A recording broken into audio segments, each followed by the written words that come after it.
Thank you, Janet.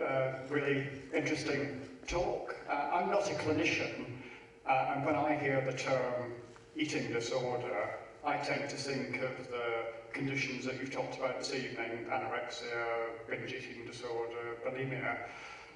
But, I mean, if, I don't know what the current stats are, but if something like 40% of people in Britain are significantly overweight or clinically obese, is it fair to say that, you know, as a society, we have, you know, a much wider, more generic eating disorder, in that, you know, so many of us are unable to control our weight within, you know, what would be seen as kind of normal, healthy levels, really?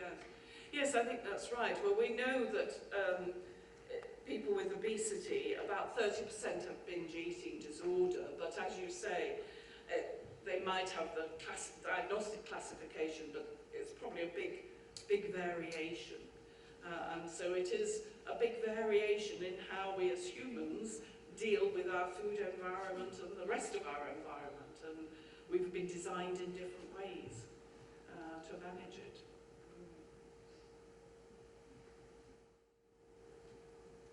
Good evening. Thank you very much for that fascinating talk.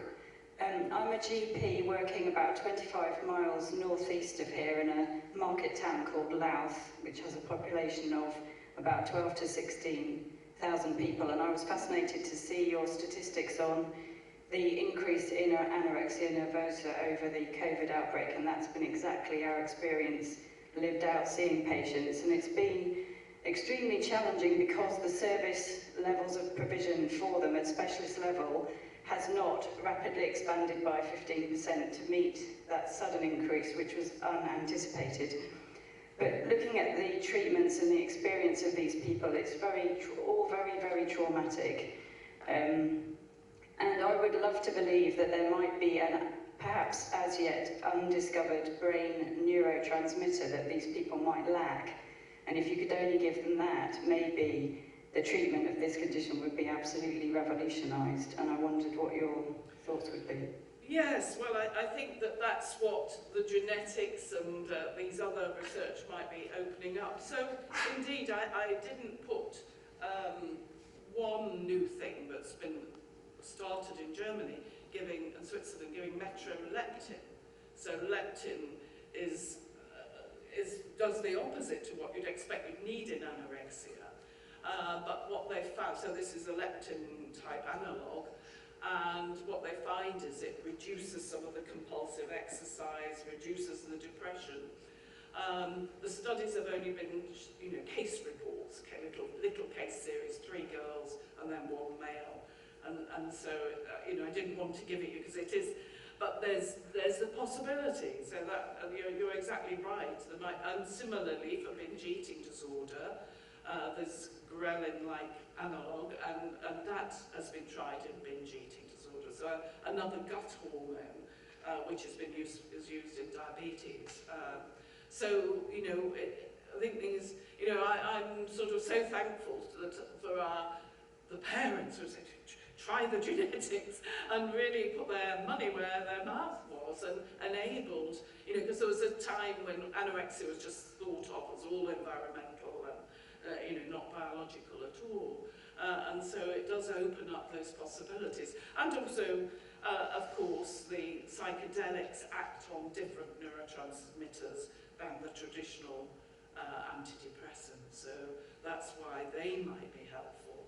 So I think there's a lot of excitement, well, in all of psychiatry, really, because often several common denominators are there.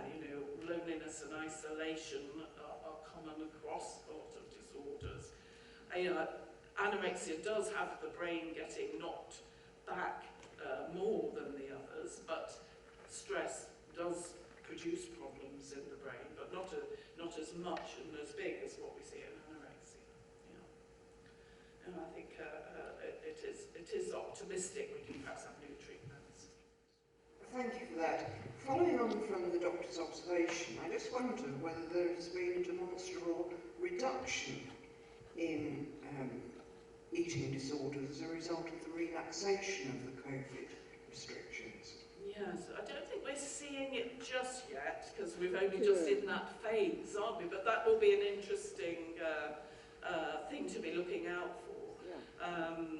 But we know, though, that they take a bit of a while to do. It's amazing that it happens so quickly, because it takes quite a while to get the weight loss, to get to the BMIs that people have. So yeah, I mean that would be a lovely experiment to see, and that would be very convincing, wouldn't it? But I think often the trouble is people who've lost a chunk of their adolescent development because of isolation, it's difficult to recapture that later. So it can be really hard. You've missed all that peer sort of socialising you need to do. So very difficult. So I think everybody's right to be worried about young people and the impact on them. Thanks for a great talk, John.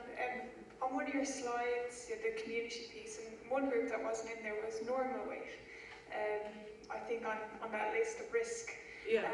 And you mentioned their BMI, and that's generally one of the main ways people may reach a threshold. And I'm just curious on your perspectives on that, as just coming from athletic context where, we see people just above, and they talk about not being able to get that support. So I was just curious on your take on that. Well, the trouble is that BMI is a surrogate marker of health, but it's not ideal, and it's not totally sure what it's measuring. If you're muscular and an athlete, you will have a higher BMI, and it's not that you're fat, it's because you're muscular.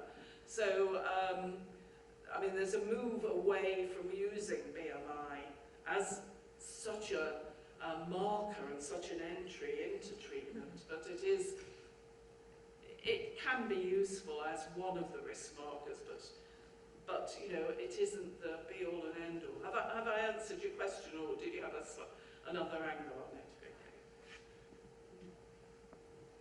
Thank you. My name is Sheriff. I am going to ask a question. I understand that during the pandemic lockdown globally, what seems prominent and recognized by most people is issue of obesity as eating disorder. But in my experience, my personal experience, I think I had eating disorder for a period, and I don't know whether I can use this opportunity to mention what I went through, which I believe has theoretical background for it. My experience was that I hardly could eat because I was working from home, and there was usually a lot of pressure of work needing delivery. And I shared this with a few persons within the team in my company, and it seems to be something that many other people shared. So I don't know whether this is recognized within the professional circle of psychologists. I am not a psychologist, but I just want to highlight it as a thing that I perceive to be critical to, apart from obesity, during the COVID-19 lockdown. And my own experience in getting out of it was ensuring that I have enough time before my meal, say up to like 30 minutes, when I would have a break.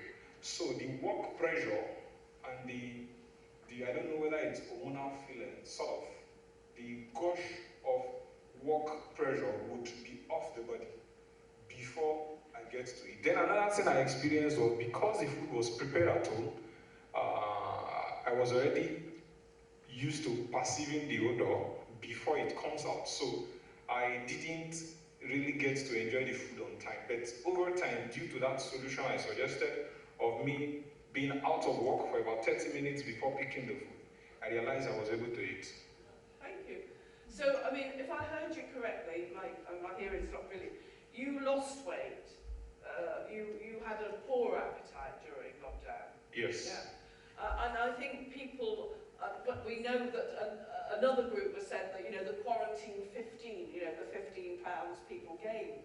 So I think it's part of this diversity of us as human beings. Some people, when they're emotionally upset, eat more, some people eat less.